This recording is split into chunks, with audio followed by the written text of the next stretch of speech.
Selamat datang di Torang Pe Kampung, di Kabupaten Banggai, Sulawesi Tengah. Torang jamin, ngana akan temukan banyak cerita pesona alam, keanekaragaman hayati dan pernak-pernik tradisi lainnya di sini. Torang itu bahasa Banggai yang artinya kami, sementara ngana artinya kamu.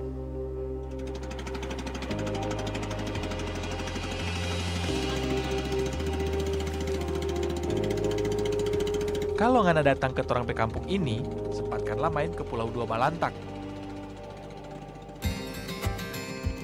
Panorama alamnya indah sekali.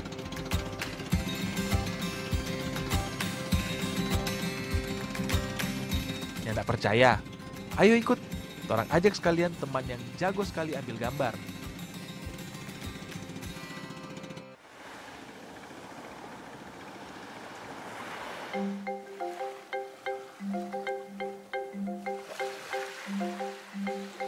Untuk bisa sampai ke Pulau Dua Balantak, harus pakai perahu milik nelayan sekitar. Dekat sih sebenarnya, tapi nggak mungkin juga toh kalau torang berenang sampai sana. Pulau Dua Balantak ini merupakan objek wisata unggulan di Banggai. Sayang lokasinya lumayan terpencil. Dari pusat kota, butuh waktu 3 jam naik mobil.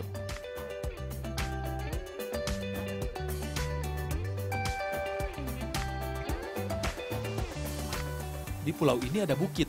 Untuk bisa sampai ke puncaknya, torang harus memanjat tebing yang sangat terjal dan curam.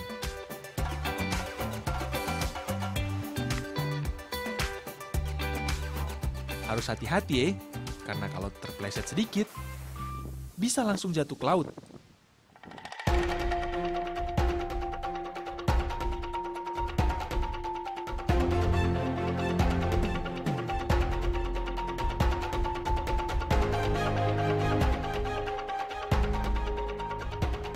Nikmatin aja trekkingnya.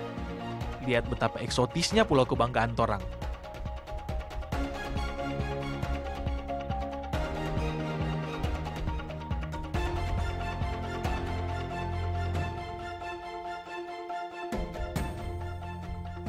Pulau yang dikelilingi pantai berpasir bersih, pepohonan berbaris rapi, semua jadi terasa penuh kesejukan dan ketenangan.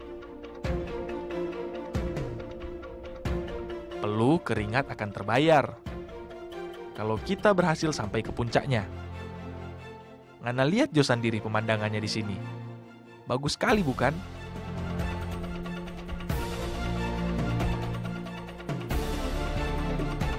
Torang jamin karena pasti betah dan gak mau cepat-cepat pergi.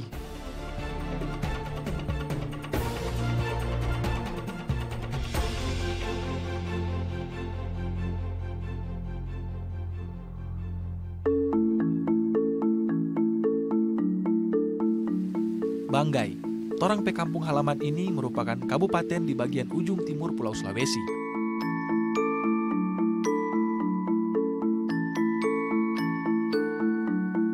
Topografi daerah ini terdiri dari perbukitan dan perairan. Kalau ngana atau kamu hendak kemari, perjalanan Jakarta Banggai dapat ditempuh 5 jam dengan pesawat. Transit terlebih dahulu di Makassar.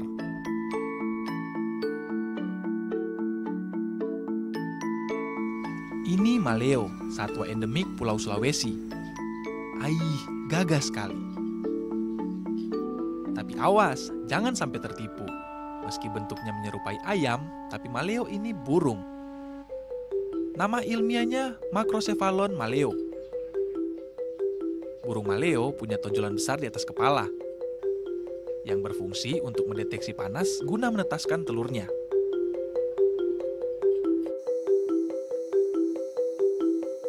Habitat utamanya di dalam hutan. Tapi lokasi bertelurnya ndak bisa sembarangan.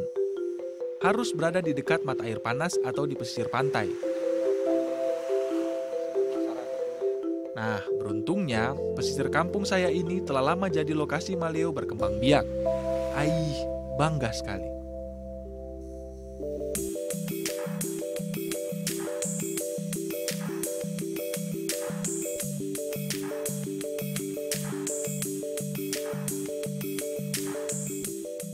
Kalau kita ingin lihat burung maleo, ya harus naik ke menara pengamatannya, biar jelas toh.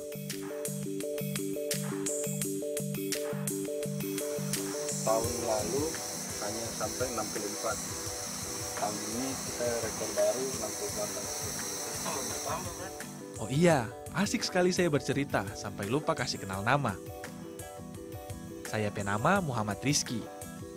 Cukup panggil saja Rizky. Saya orang asli Banggai.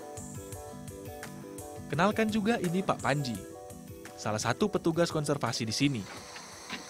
Nah, supaya lebih jelas, lihat.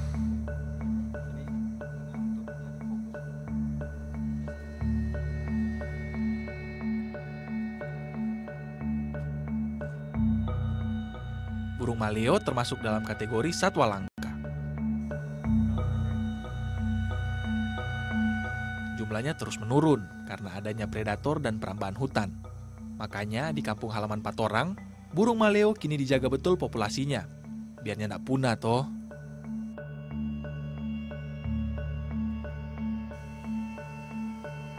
Beberapa daerah di sepanjang pesisir timur Sulawesi ini merupakan lokasi yang tepat untuk konservasi in situ burung maleo. Konservasi in situ merupakan tempat di mana satwa-satwa yang terancam punah akan diberikan perlindungan di habitat aslinya. Jadi, berkat adanya konservasi ini, kini warga di kampung sudah paham betul, nyandak mau lagi memburu atau mengkonsumsi telur maupun daging burung maleo ini.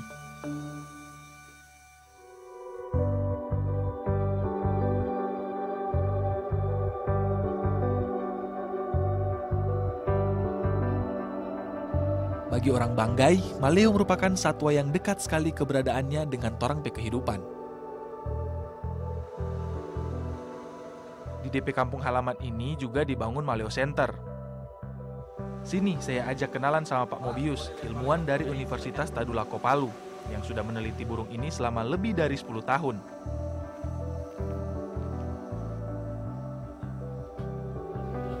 Ternyata besar betul Pak. Iya. Ayam. Tidak, ini besarnya 4 kali dari telur ayam. Pak, telur maleo bisa saya pegang? Ya, telur ini bisa saja dipegang. Silakan itu, tapi harus hati-hati ya, jangan sampai goyang. Siap, Pak. Ya. Di sini telur ditetaskan dengan menggunakan mesin tetas atau inkubator. Kisaran suhu yang dibutuhkan dalam inkubator adalah 34 derajat Celcius dan kelembapan 70%. Jadi di sini dijaga betul suhu maupun udaranya, karena keberhasilan proses penetasan telur burung maleo ditentukan oleh keseimbangan antara temperatur dan kelembapan ini. Teknologi inkubator di Maleo Center ini sangat membantu proses penetasan, bahkan punya tingkat keberhasilan yang tinggi, sampai di atas 70%. Oh iya, burung maleo ini unik sekali, karena DP ukuran telur yang besar, lebih besar dari telur ayam. Pak, ternyata DP telur agak keras, Pak ya? Iya, karena kerabangnya memang tebal. Jangan diputar-putar begitu. Oh, Gitu. memang nggak bisa diputar-putar ya, Pak? Iya, kalau diputar bisa jadi embrio yang ada di dalam itu mati. Oh, ya maaf, Jadi Pak. kan dia tidak bisa menetas. Ini nggak ditaruh apa-apa. aja, Pak. Iya.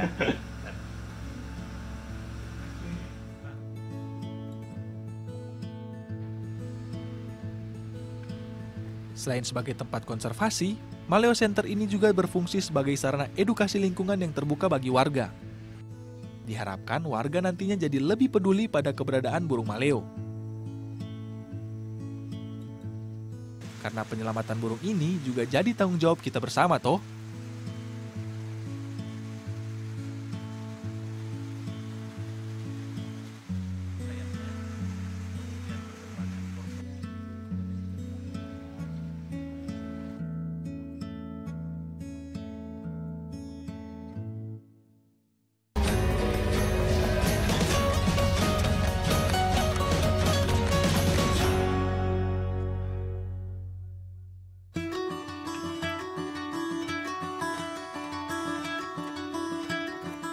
Meski kontur tanahnya berbukit-bukit, bukan berarti Banggai tak punya daratan rendah yang luas.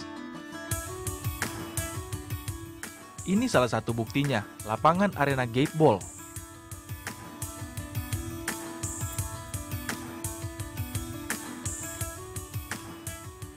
Ngoni semua sudah tahu belum sama Gateball? Olahraga asal Jepang ini lagi digemari sekali sama orang-orang di DP kampung. Penasaran sama aturan mainnya? Yuk ikut orang main!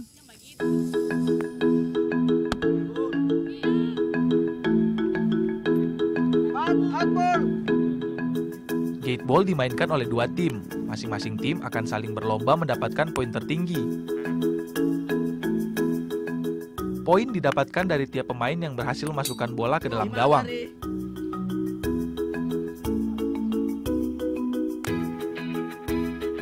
Olahraga gateball diatur oleh wasit. Lamanya waktu pertandingan adalah 30 menit. Poin 1, gate 1. 2, poin gate 2. Nantinya, tim yang memperoleh poin tertinggi akan dinyatakan sebagai pemenang. Bagaimana? Seru toh? Dan yang bikin bangga, Torang Pe Kampung ini juga pernah loh jadi tuan rumah kejuaraan gateball tingkat nasional. Hebat toh? Menang kita.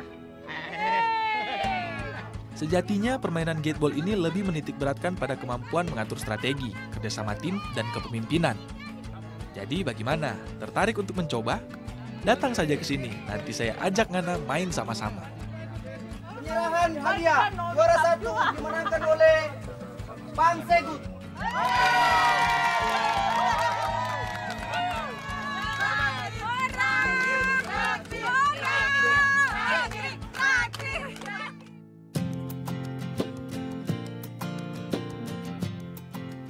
Puas main gateball, waktunya torang cari sesuatu yang bisa bikin perut kenyang.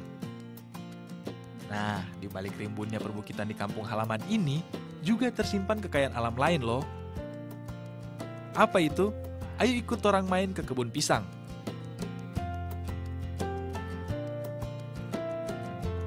Di kebun pisang milik saya punya opa ini, buah pisangnya lumayan banyak. Pisang ini DP nama Lowe. Pisang Lowe bukan sembarang pisang. Pisang ini terbilang unik karena dipanen saat masih mentah di pohonnya. Supaya tahu juga bah, jangan hanya opa. Beda tuh sama pisang kebanyakan yang dipanen kalau sudah matang. Pegang. Oke. Pintar nah. Sampusi. Beda sampusi. Ya, jaga. Mas bisa anu naik gunung. Boleh. Tidak berat. Aduh. Anak muda ya.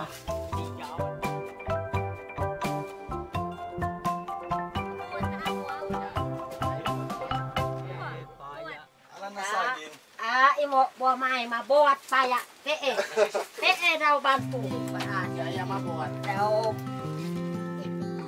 Dulu, pisang Lowe sempat jadi makanan utama warga karena jumlahnya banyak dan mudah tumbuh di mana-mana. Selain itu, pisang ini juga cepat bikin perut kenyang. Tapi sekarang, pisang Lowe seringnya dijadikan camilan. Ngana lihatlah sendiri, tante saya ini pandai sekali mengolahnya. oh goreng Jadi, paru najuat. Ngana bisa lihat, terampilnya torang pe tante bikin sambal.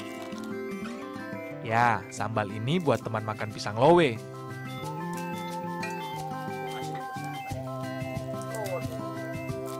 Penasaran kan?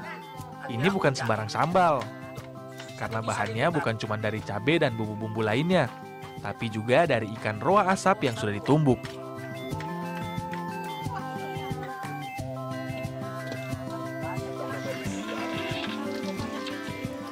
Pisang Lowe bisa dibuat berbagai macam panganan sesuai selera, tapi di Torang Pe Kampung ini biasanya digoreng saja.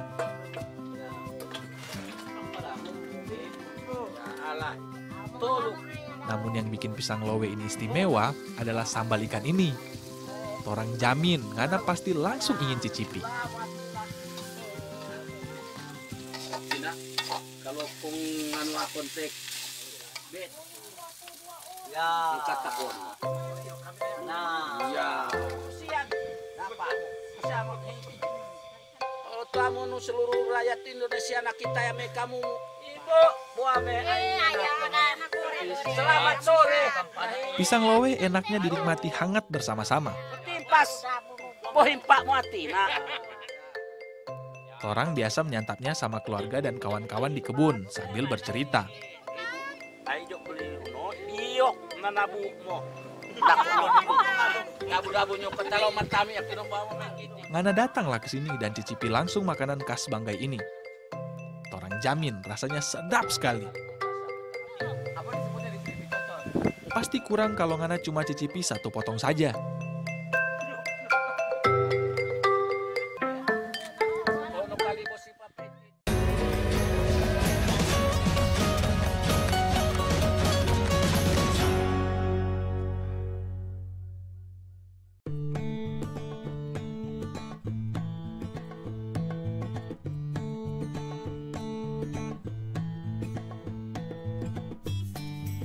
Garis pantai yang panjang membuat Banggai dianugerahi kekayaan bahari yang melimpah ruah.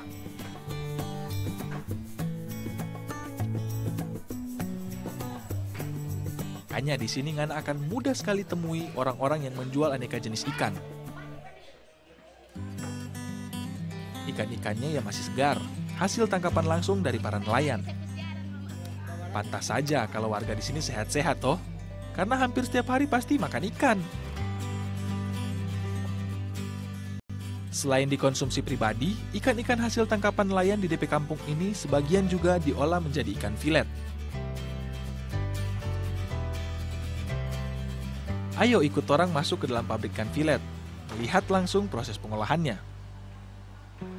Kebetulan yang punya pabriknya masih saudara deng torang, jadi puas kalau mau tanya-tanya.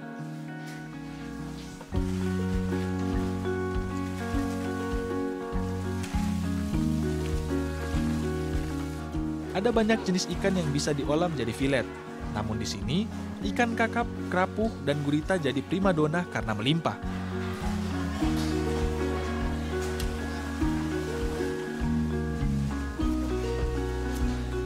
Proses pengolahan ikan filet terbilang panjang.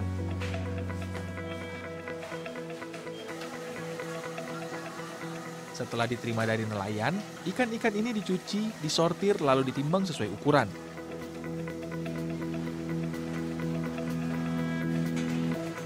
Selanjutnya, mata, gigi, dan isi perut ikan harus dicabut dan dikeluarkan. Sampai menyisakan dagingnya saja.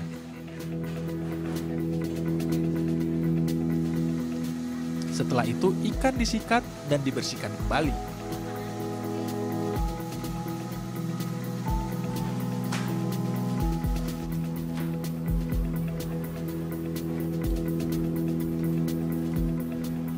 Ikan kemudian dipisahkan sesuai ukuran, dibungkus dan dibukukan sesuai dengan ketentuan.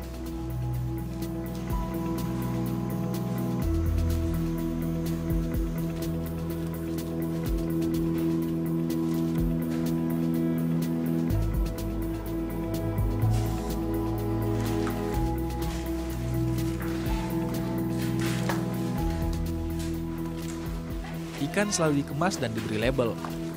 Setelah itu, beragam jenis ikan filet ini pun siap untuk dimuat dan dipasarkan. Pemasaran ikan filet tak hanya menyasar pasar dalam negeri saja, namun juga telah lama jadi komoditi unggulan Banggai yang dikirim ke berbagai negara di Asia, Australia, Amerika, sampai Eropa.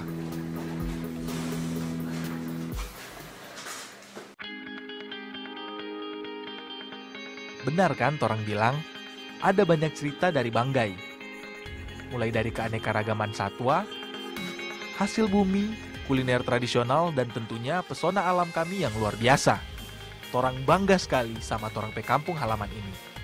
Banggai, kota di timur Sulawesi yang bikin siapa saja ingin datang kembali.